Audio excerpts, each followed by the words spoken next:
Imagine you are falling, not through air, not through water, you're falling through space itself.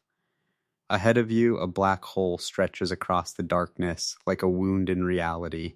It's pulling you closer, faster, and there's no way to stop. In a few minutes, you'll reach the center, a place where the laws of physics break, where time stops meaning anything, and where something is waiting that we were never supposed to see. From the outside, black holes are almost beautiful. You see light bending around them in perfect rings, photons trapped in orbit, dancing on the edge of oblivion. Stars spin around them in elegant spirals. Gas clouds glow in shades of orange and blue as they're pulled apart. It looks like art, like the universe showing off. But something is wrong. That light you're seeing, it's ancient. Those stars, they're screaming. And the closer you get, the more you realize this isn't beauty. It's a trap. The black hole isn't just pulling matter, it's erasing it. And once you cross that invisible line called the event horizon, you don't belong to this universe anymore.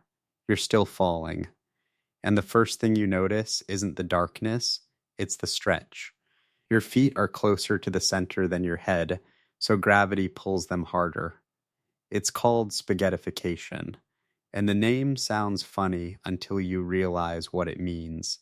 Your body is being pulled apart, atom by atom, cell by cell.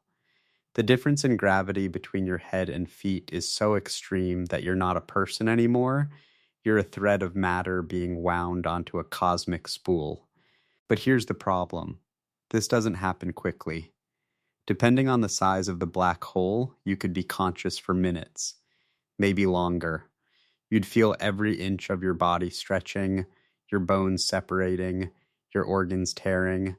There's no pain relief in space, no shock to numb you, just you and the pulling. And it gets worse. Time around you starts to break. From your perspective, you're falling normally. But to anyone watching from far away, if they could somehow see you, you'd be frozen. Slowing down. Your last moment stretched across eternity. This is gravitational time dilation taken to its extreme. The closer you get to the center, the slower your time moves compared to the rest of the universe. Millions of years could pass outside while you experience seconds. You are becoming a ghost trapped between moments.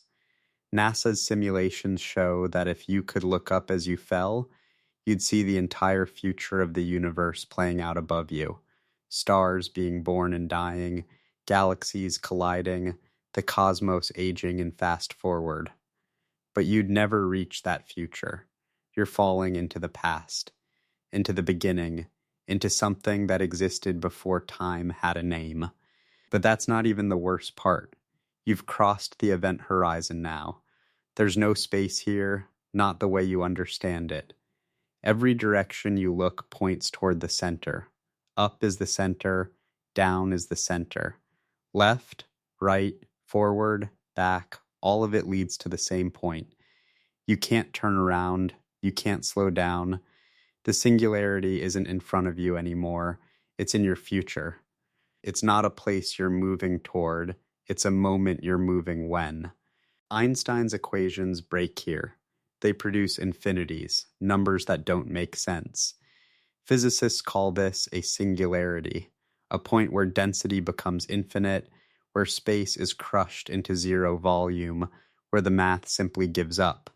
And this is where things change. Because nobody knows what's actually at the center. The singularity is a prediction, not an observation. We've never seen one. We can't. The event horizon hides it like a curtain we can't pull back. Some scientists think it's a point of infinite density, all the mass of a dead star compressed smaller than an atom. Others think it's something else entirely. String theory suggests it might be a tangle of fundamental strings vibrating at impossible frequencies. Loop quantum gravity says it could be a region where space itself is granular, made of tiny chunks smaller than anything we can measure. Some physicists think there's a firewall just inside the event horizon, a wall of radiation so hot it would vaporize you instantly, solving the problem of what happens at the center by making sure nothing ever gets there. But here's what terrifies scientists more than any of those options. Some calculations suggest the center isn't empty, that there's a structure there, a shape, and it's not made of matter. In 2019, the Event Horizon Telescope captured the first image of a black hole's shadow.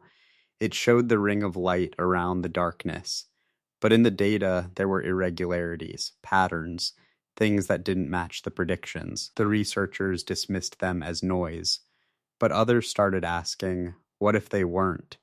What if something inside the black hole is affecting the space around it? Not with gravity, we expect that, with something else. Some models show that rotating black holes create regions called ergospheres, where space itself is dragged around. Inside, the rotation could create structures, loops of twisted spacetime, pockets where cause and effect reverse, zones where energy doesn't dissipate but builds. You're falling toward one of those zones now. And this is where human understanding ends. Your body is gone. The atoms that made you are plasma now, superheated particles spiraling in patterns no computer can predict. But if consciousness is information, and information can't be destroyed, only scrambled, then maybe some pattern of you still exists. Stretched, encoded, written into the quantum static at the boundary between existence and void. Stephen Hawking spent decades trying to solve the black hole information paradox. The question was simple. If black holes destroy information, they break the laws of quantum mechanics. But if they preserve it, where does it go?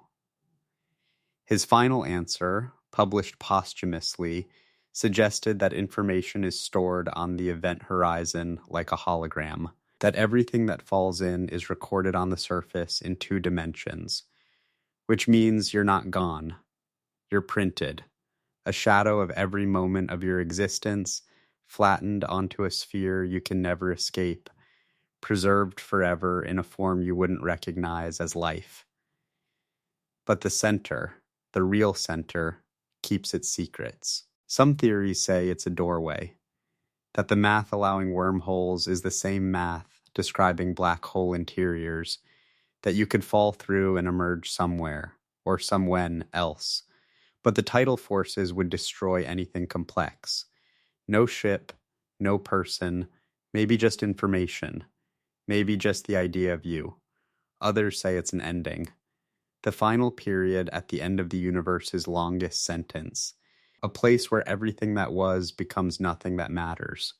Voyager 1, humanity's most distant object, will drift through space for billions of years, but if it ever falls into a black hole, all its recordings, the golden record carrying Earth's sounds, our music, our voices, would be shredded, erased. The center doesn't care about legacy. And the truly horrifying part, black holes are patient. The supermassive black hole at the center of our galaxy, Sagittarius A, has been there for billions of years. It's consumed millions of stars, countless planets, maybe even other civilizations. Every single one experienced exactly what you're experiencing now. The stretching, the breaking, the moment when they realized that nothing they ever built or discovered or loved would save them from this.